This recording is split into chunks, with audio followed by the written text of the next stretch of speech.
और उसका दुर्भाग्य 26 जनवरी के बाद भी क्यों नहीं बदला, और इसे हम आपको आज कुछ पॉइंट्स के जरिए समझाएंगे। आज से संसद का बजट सत्र शुरू हो गया है और इसकी शुरुआत राष्ट्रपति रामनाथ कोविंद के अभिभाषण से हुई।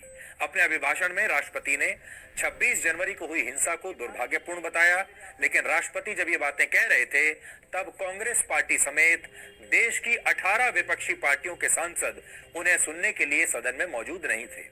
आप खुद सोचिए, इन पार्टियों के लिए देश और उसका स्वाभिमान क्या मायने रखता है, और इन 18 पार्टियों ने आज अपने ही देश के राष्ट्रपति के अभिभाषण का बहिष्कार कर दिया। और बहिष्कार जब किया तो ये लोग क्या कर रहे थे? आज राहुल गांधी समेत कांग्रेस के सांसदों ने संसद के परिसर में महात्मा गांधी की प्रतिमा के सामने धरना दिया और किसान आंदोलन का फिर से बेशर्मी के साथ समर्थन किया। इससे ये बात आज साबित होती है कि राहुल गांधी को भारत के 134 करोड़ 95 लाख लोगों से कोई लेना देना नहीं। उन्हें फिलहाल सिर्फ उन लगभग 5 लाख लोगों की चिंता है जो इस आंदोलन के नाम पर हिंसा कर रहे हैं।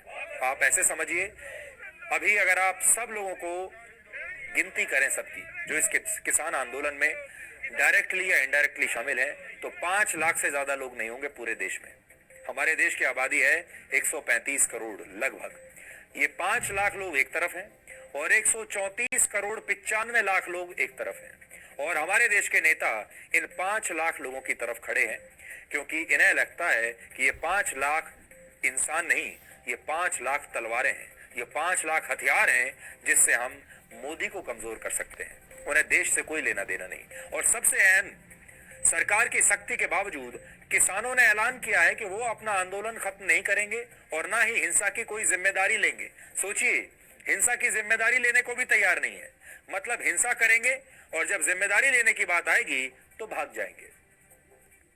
गणतंत्र दिवस के बाद भी हमारे देश का दुर्भाग्य क्यों बदला नहीं, इसे आप इस बात से समझ सकते हैं कि अब गाजीपुर बॉर्डर राजनीति का नया पर्यटन स्थल बन गया है, जो दिल्ली का गाजीपुर बॉर्डर है, जहां आज राष्ट्रीय लोकदल के नेता जयंत चौधरी भी पहुंचे। ये अजीत सिंह के पुत्र हैं। और दिल्ली के उप मुख्यमंत्री मनीष सिसोदिया ने भी वहां आज जाकर अपनी हाजिरी लगा दी और राकेश टिकैत का समर्थन किया, जिन पर हिंसा के लिए किसानों को भड़काने के आरोप लग रहे हैं। तो सोचिए, हमारे देश के ये नेता अब कहां जाकर खड़े हो गए हैं। यानी हमारे देश के नेता सत्ता के लालच में इस कदर अंधे हो चुके हैं कि उन्होंने किसान आंदोलन को अपना समर्थन देने के लिए अब नए नए बहाने ढूंढ लिए हैं, और वो गणतंत्र दिवस पर हुई हिंसा की बात तो करना ही नहीं चाहते, जैसे ये हुआ ही नहीं। और उनकी राजनीतिक गाड़ी अब फिर से पटरी पर लौट आई है।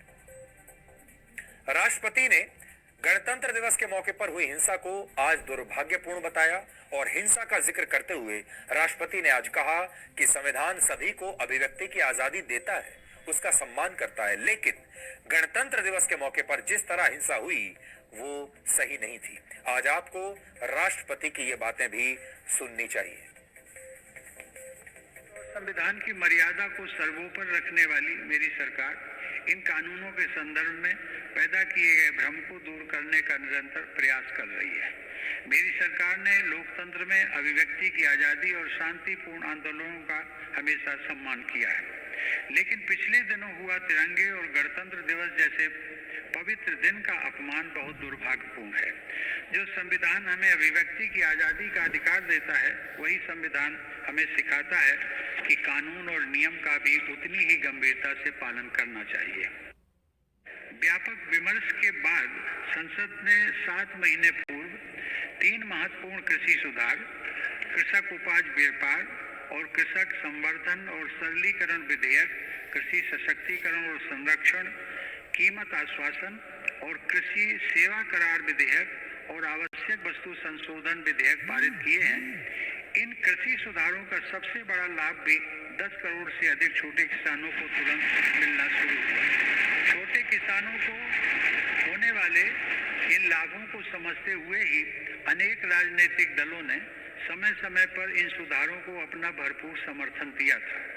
देश में अलग अलग फोरम पर देश के हर क्षेत्र में 2 दशकों से जिन सुधारों की चर्चा चल रही थी और जो मांग हो रही थी, वह सदन में चर्चा के दौरान भी परिलक्षित हुई। तो राष्ट्रपति ने 2 बड़ी बातें कही हैं। आज के अपने अभिभाषण में। पहला ये कि जो नए कृषि कानून है ये देश के लिए अच्छे हैं, ये देश के लिए शुभ हैं, किसानों के भले के लिए हैं। और दूसरी बात, जो गणतंत्र दिवस पर हिंसा हुई है वो बहुत दुर्भाग्यपूर्ण है, उन्होंने ये भी कहा। लेकिन अगर इन तस्वीरों को फिर से अगर आप देखेंगे तो आपको ये दिखाई देगा कि सामने सदन में, संसद में ज्यादातर जो बेंच हैं काफी बड़े स्तर पर खाली पड़े हुए हैं, लोग वहां पर है नहीं और सिर्फ बीजेपी के सांसद वहां बैठे हैं और